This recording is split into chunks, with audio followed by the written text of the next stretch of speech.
ഇത്ര വലിയ ലോൺ കൊടുത്തിട്ടുണ്ടോ? ഞങ്ങൾ ലോൺ കൊടുത്തിട്ടില്ല. ഞങ്ങൾ വലിയ ലോണും കൊടുക്കില്ല. ഞങ്ങൾ ഒരാൾക്ക് 1.5 ലക്ഷം റുപ്യ കൊടുക്കുള്ളൂ. അപ്പോൾ ഇത് നിങ്ങൾ കാർഡാണോ എന്ന് വെച്ചു. ഇത് വ്യാജമായിട്ട് ഉണ്ടാക്കിയതായിരിക്കും. ഞങ്ങൾ കൊടുത്തിട്ടില്ല. എഴുത്തൊന്നും ഞങ്ങളതല്ല. ഞങ്ങളെ അമ്പളും ഇല്ല കാർഡിൻ്റെ മേലേന്ന്. അവരന്വേഷിച്ച് പോയി. അപ്പം ഈ മുത്തൂറ്റാർ ഇവിടെ മുത്തൂറ്റുണ്ട്. അവർ വന്ന് ചോദിച്ച് ഇങ്ങനെ വലിയ ലോൺ കൊടുത്തിട്ടുണ്ടോ? ഇല്ല, ഞങ്ങൾ കൊടുത്തിട്ടില്ല. അതോടുകൂടി അവസാനിച്ചു. ഫോണിൽ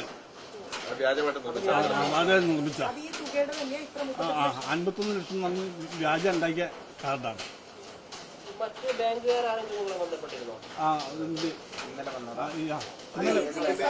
അത് മുത്തൂറ്റ് ബാങ്ക് ഒന്ന്, പിന്നെ ടൗണിലെ പേര് കൊണ്ട് വിട്ടുപോയി. ഇസാഖ് വന്നില്ല.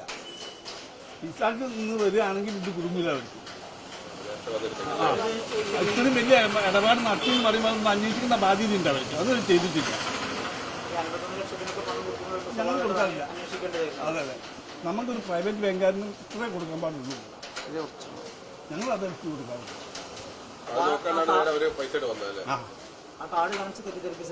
അവരെ ഒന്നും ഉണ്ടായിട്ടില്ല. ചെറിയ പൈസ ഒരു 50,000 ഒന്നും ചോടെയൊക്കെയുള്ള ഇടപാടുകൾ. അല്ലല്ല, ഇത് പ്രൈവറ്റ് ആയിട്ട് മണി ലാൻഡ് ആക്ട് പ്രകാരം പ്രവർത്തിക്കുന്നതാണ്.